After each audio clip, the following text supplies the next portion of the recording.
ननिहाल से लौटते ही पिता की मृत्यु और भाई के वनवास से अनभिज्ञ भरत मां कैकेयी के कक्ष में पहुंचते हैं।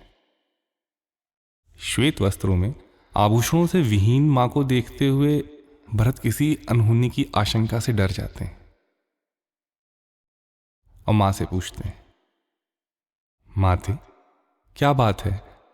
आपने राजसी वस्त्र आभूषण छोड़कर ये वर्ण शून्य वेशभूषा क्यों धारण की हुई है? तो कैकेयी उन्हें वह खेदजनक समाचार सुनाती, तुम्हारे महाप्रतापी पुण्यात्मा पिता का देहांत हो गया है। भरत, नहीं मां, ऐसा नहीं हो सकता।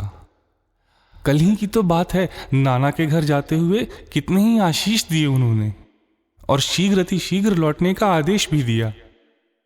हे ईश्वर, ये कैसा दुर्दिन दिखा रहा है तू। मार्ग में हुआ हर अपशगुन सच ही हो गया। भरत को ढाढ़स बंधाते हुए कैकेयी कहती, भरत, अभागी कैकेयी का सुख और वैभव ईश्वर से देखा नहीं गया। कहाँ तो मैं तुम्हारे राज्याभिषेक की तैयारी कर रही थी और कहाँ ये दुर्दिन देखना पड़ रहा है। भरत अपने राज्याभिषेक की बात सुनकर आश्चर्यचकित हो जाते हैं। मेरा राज्याभिषेक? भैया राम कहाँ है? कैकेयी, वो तो वन चला गया और उसी का नाम रटते रटते तुम्हारे पिता ने भी प्राण गंवा दिए। भरत, भैया वन को चले गए और पिताजी उनके वियोग में स्वर्ग सिधार गए? ये अवश्य ही कोई घनघोर षड्यंत्र हुआ है अयोध्या के विरुद्ध मां। कैकेयी, ऐसा क्यों कह रहे हो भरत? भरत, मैं सही कह रहा हूं मां।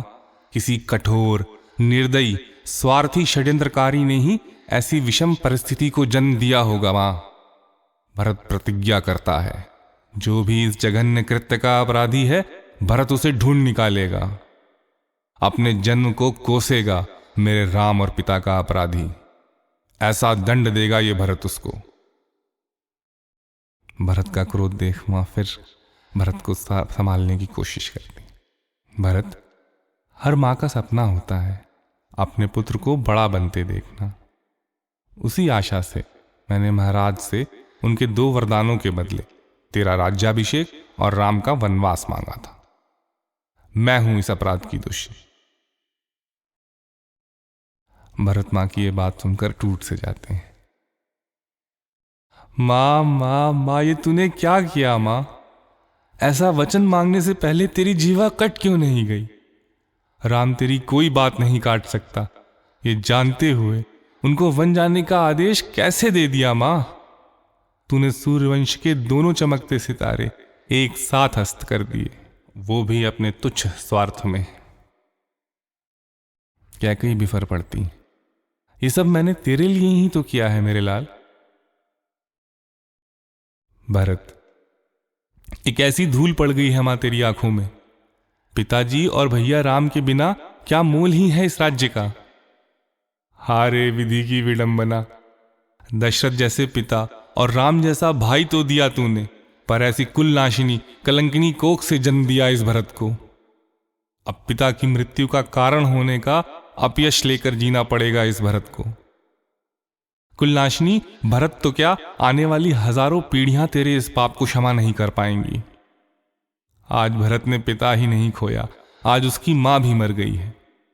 आज सच में अनाथ हो गया है भरत। मैं जा रहा हूं अपने कुल के बड़े, अपने भाई राम से क्षमा याचना करने। अपनी कानन यात्रा में राम अभी चित्रकूट में विश्राम ले रहे थे।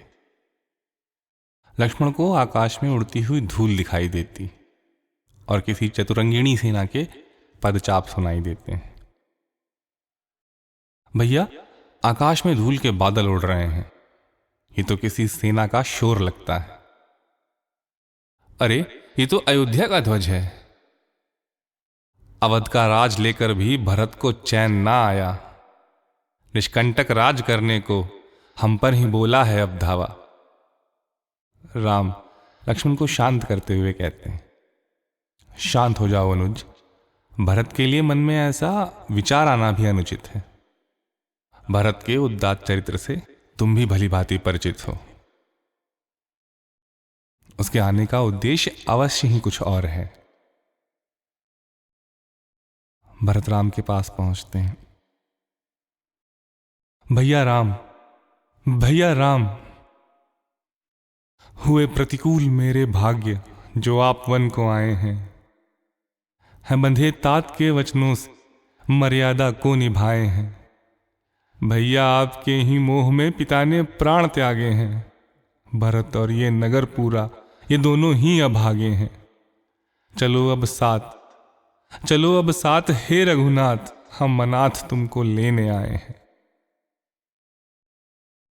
पिता की मृत्यु का समाचार सुनकर राम भरत को ढाढ़स भी बंधाते हैं और अपना दुख भी जताते हैं।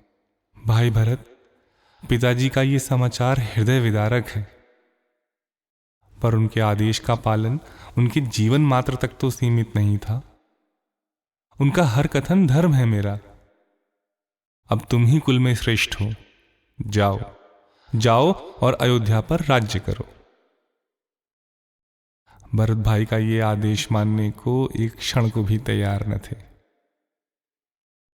भाई, तुम और तात बिना अब विधवा हुई अयोध्या है भरत नहीं ये राजयोग, सिंहासन राम प्रभु का है।